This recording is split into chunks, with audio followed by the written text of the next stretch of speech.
কথা দিয়েছিলাম এবছর চাইনিজ লাউয়ের ফলন করব মাটিতে। সেই হিসেবে গাছগুলো যেন সঙ্গ দিয়ে যাচ্ছে। এই যে মাচা দেখতে পাচ্ছেন, যে মাচার উপরে গত 5 বছর চাইনিজ লাউ হয়েছে।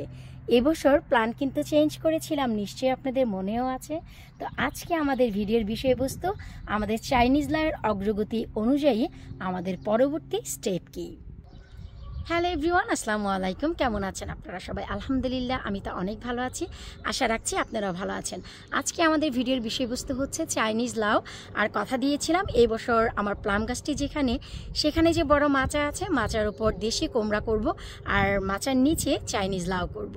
তাই মাচার নিচে যে বড় জায়গাটি, সেখানে কোনো লাল শাক ডাঁটা শাকের বীজ ফেলবো না, কারণ চাইনিজ লাউ পুরোটি জায়গায় হাত পা ছড়িয়ে একেবারে জায়গাটি ভরে ফেলবে। তো চলুন আপনাদের সাথে শেয়ার করছি আমার চাইনিজ লাউ গাছ লাগানোর পর এখন বর্তমান কি অবস্থা এবং আমাদের পরবর্তী স্টেপ আমরা কি নিচ্ছি। আলহামদুলিল্লাহ, আপনাদের সাথে নিয়েই যে 4টি চাইনিজ লাউ গাছ লাগিয়েছিলাম এবং বলেছিলাম যে এই চাইনিজ লাউ আমরা এই যে বড় মাচা আছে, মাচাটির নিচে আমরা ছড়িয়ে দিব, আর মাচাটির উপরে দিব হচ্ছে আমাদের দেশি কুমড়া। তো চলুন আমরা এই গাছটি লাগানোর পর এই জায়গাটির কি পরিবর্তন হলো আমরা একটু সেটা 1 মিনিটের জন্য একটু দেখে নিই। এই যে সাইডে একটু লক্ষ্য করে দেখতে পারবেন যে 5 লিটারের তেলের গ্যালনে আমার হচ্ছে এখানে 3 ধরনের সিম রয়েছে, রানার বিন, আরও একটি দেশি সিম, আর হচ্ছে গ্রিন বিন, যেটা হচ্ছে একটু ছোট ছোট ফ্রেঞ্চ বিনও বলা চলে সেটা। সো এইটার অগ্রগতি খুব ভালো। সামনে যে মাচা এখনো পর্যন্ত ডিসাইড করিনি এখানে কি লাগাবো। আর কথা অনুযায়ী এই বড় মাচাই হচ্ছে যাবে আমার দেশি কুমড়া। সো সেই পারপসে এখানে কিন্তু দেশি কুমড়া চলে এসেছে। এর একটি আলাদা ভিডিও অলরেডি আপনারা দেখেছেন, অথবা আপলোড হতে কিছুদিন সময় লাগবে, অবশ্যই আলাদা করে দেখে ফেলবেন। তো যাই হোক, আজকে হচ্ছে আমাদের চাইনিজ লাউ। সো আমরা চাইনিজ লাউটি লাগানোর পরে আপনারা দেখেছিলেন যে অ্যাপসম সল্ট দিয়ে চাইনিজ লাউ লাগিয়েছিলাম, এবং এই বেডটি ছিল আমাদের প্রসেস বেড। প্রসেস বেড বলতে যা বোঝানো হয় তা হচ্ছে এই বেডটি অলরেডি আমি তৈরি করেছিলাম। অ্যাপসম সল্ট থেকে শুরু করে চিকেন ম্যানিউর থেকে শুরু করে এখানে ফিশ ব্লাড বোন এবং বোন মিল সব কিছু রয়েছে এই জায়গাটিতে। তাই এই যে গাছটি, এই গাছটি যখন আমি লাগাই তার 2 দিন পর আমি এখানে 8টি ব্যাগ শুধু টি ব্যাগ দিয়েছি। আমি জানি আপনারা বলবেন যে বেড কমপ্লিট করার পর আবার কেন খাদ্য। আমি এটা বেসিক্যালি দিয়ে থাকি শুরুতে চা পাতা আমার জন্য অনেক সাপোর্ট করে গাছে। তো এবছরও আমি ব্যতিক্রম করছি না। তাই এই গাছটি দেওয়ার পরে আমি চা পাতা যেহেতু দিয়েছি এবং কমপ্লিট বেড, তাই আজকে কোনো খাদ্য নয়। আজকে হচ্ছে এই যে গাছটি আমরা যেমন চেয়েছিলাম যে মাটিতে ছড়িয়ে যাবে, মাটিতে ছড়িয়ে যাচ্ছে। এখন আমাদের স্টেপটি কি, চলুন আমরা সেটাই দেখে নিচ্ছি।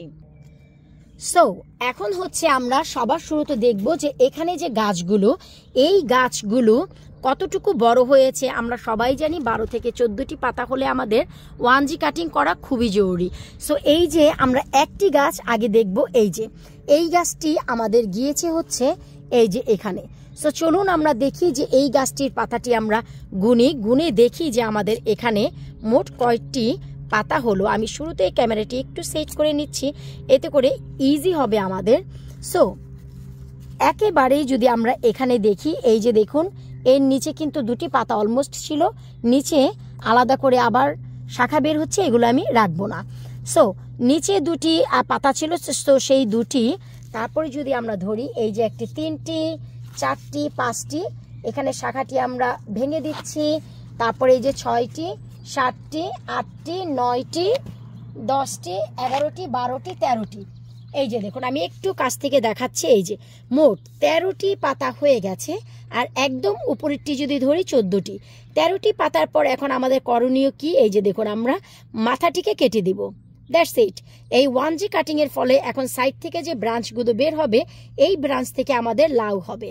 তার সাথে সাথে আমি আরও একটি জিনিস দেখাচ্ছি, এই যে দেখুন আমাদের কিন্তু অলরেডি চাইনিজ লাউ চলে এসেছে। এই যে দেখুন, কিন্তু এই লাউটি আমরা নিজেরাই ফেলে দিচ্ছি, এই যে, কারণ আমাদের এই একটি লাউ খাওয়ার জন্য 10টি লাউকে আঘাতপ্রাপ্ত করতে পারবো না।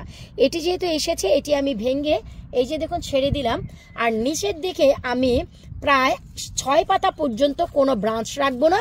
এই যে দেখুন 1 2 3 4 5 6। সো 6 পাতার এই যে দেখুন এখানের ব্রাঞ্চটি আমি কেটে দিচ্ছি। যেমন কি বললাম 6 পাতার উপর পর্যন্ত আমি কোনো আলাদা শাখা রাখবো না। এখন বাকি যে শাখাগুলো এখান থেকে বের হবে, তারপর হচ্ছে সেই শাখা থেকে আমাদের লাউ আসবে চমৎকার করে। এরপর চলেন যে আমরা পাশে থাকা আরও একটি গাছ দেখে নিচ্ছি। এই যে আমি একটু সুবিধার্থে ক্যামেরাগুলো ঘুরিয়ে ঘুরিয়ে দেখাচ্ছি। এই যে হচ্ছে পাশের যে গাছ, এই গাছটি দেখুন আমাদের এখনও কিন্তু 12টি পাতা হয়নি, মাত্র 2টি, 3, 4, 5, 6, 7, 8, 9, 10টি হয়েছে। কিন্তু 10টি পাতা, আরও 2টি পাতার জন্য আপনারা অপেক্ষা করতে পারেন, অথবা এখনই কিন্তু আপনারা এতে 1G করে দিতে পারেন, কারণ অলমোস্ট 4টি চাইনিজ লাউ চলে এসেছে এই গাছে। এই যে দেখুন ছোট ছোট, সো লাউগুলো ভেঙে দিতে হবে। এই যে দেখুন আপনাদের অনেক বেশি লাউ চলে এসেছে। এই যে, তো এই যে লাউগুলো আমরা সব ছিঁড়ে ফেলবো, নিচের দিকে শাখাগুলো কেটে ফেলবো। নিচের দিকে আমরা কিন্তু কোনো শাখা রাখবো না, এটা আপনাদেরকে বুঝতে হবে। নিচের দিকে আমরা কোনো শাখা রাখবো না, এই যে দেখুন নিচের দিকে কোনো শাখাই রাখবো না। এরপর আমরা এই গাছটিরও 1G কাটিং করে দিব। এই যে আমি কিন্তু এখানে 10টি পাতার পরে করে দিলাম। ঠিক এভাবে 4টি গাছে আমি শুরুতে দেখে নিব যে কয়টি করে পাতা হয়েছে। গাছটি আপনারা শুরুতে কিভাবে দেখেছেন আর এখন কিভাবে দেখছেন বা কেমন দেখছেন, কতটা ফ্রি দেখছেন, সেটাই একটু লক্ষ্য করুন। কারণ হচ্ছে আমরা যখনই 1G কাটিং করব, আমাদের এই 2-3টি কাজ অবশ্যই করতে হবে। আর সেটা কি, সেটা হচ্ছে এই যে নিচের দিকের সমস্ত ব্রাঞ্চগুলো কিন্তু আমি কেটে দিয়েছি। শুধু তাই না, নিচের দিকের এক্সট্রা বেশ কিছু পাতাও কিন্তু আমি কেটে দিয়েছি। এগুলো খুবই জরুরি। এই যে দেখুন যত ব্রাঞ্চ ছিল আমি কিন্তু সব কেটে দিয়েছি। এরপর আপনাদের যে কাজটি করতে হবে, যেটা ইম্পর্ট্যান্ট, এই যে মাটিগুলোকে একটু আলতো করে দিতে হবে। আমি প্রতিটি ভিডিওতে আপনাদের বলি এই কাজগুলো করা মোস্ট ইম্পর্ট্যান্ট। এয়ার সার্কুলেশন না পেলে অনেক সময় পাতা কুঁকড়ে যায়, মনে হয় যে বাঘ ধরেছে, আসলে তা না। গাছকে এয়ার সার্কুলেট করতে হবে, গাছের রুটে যেন ভালোভাবে হাওয়া বাতাস প্রবেশ করে। তাই আলতো করে, এমন নয় যে সিজার বা বড় বড় কোদাল দিয়ে কুপিয়ে দিবেন, তা নয়, জাস্ট আলতো করে আপনারা এই যে একটুখানি, এই যে দেখুন এখন শিকড়ের ভিতরে খুব চমৎকার ভাবে আলো বাতাস ঢুকবে, গাছগুলো চমৎকার হবে। আর নিচের দিকে এখন সরাসরি আপনার রোদ তাপ যাই হোক, যদি বৃষ্টি হয় বৃষ্টির পানিটি চমৎকার পাবে, যদি রোদ হয় রোদটি একেবারে গোড়ার দিকে চমৎকারভাবে পাবে। এটাই হচ্ছে একটি ভালো গাছের যত্ন। এই ছিল আমাদের চাইনিজ লাউ গাছের যত্ন। এখন আর কোনো খাদ্য দিতে হবে না, এখন সরাসরি তারা আগামী 3-4 দিন রৌদ্র থেকে এই পাতার সাহায্যে খাদ্য নিয়ে গাছকে দিবে। আর ঠিক 1 সপ্তাহ পর এ গাছে আমি খাদ্য দিব, কি দিব অবশ্যই আপনাদের সাথে শেয়ার করব। সো আপনারা তো বুঝতেই পারলেন যে চাইনিজ লাউ লাগানোর পরপরই আপনাদের কি যত্ন করণীয়, পরবর্তী পদক্ষেপ কি। 1G কাটিংটি খুব ইম্পর্টেন্ট। নিচের দিকের বাড়তি 6 পাতা পর্যন্ত কোনো শাখা রাখা যাবে না, আর নিচের দিকের পাতাগুলো কেটে দিতে হবে। আশা রাখছি আজকে এই ভিডিওটি আপনাদের ভালো লাগবে। এই গাছের ফলন এত বেশি ভালো, লাউ করতে না পেরে আফসোস না করে, যে গাছের ফলন বেশি দেয় যত্ন কম নেয়, সে গাছের ফলন করুন, ভুরি ভুরি ফল খান, এটাই হচ্ছে পরম তৃপ্তি। তো বিদায় নিচ্ছি আজকের মতন, আল্লাহ হাফিজ।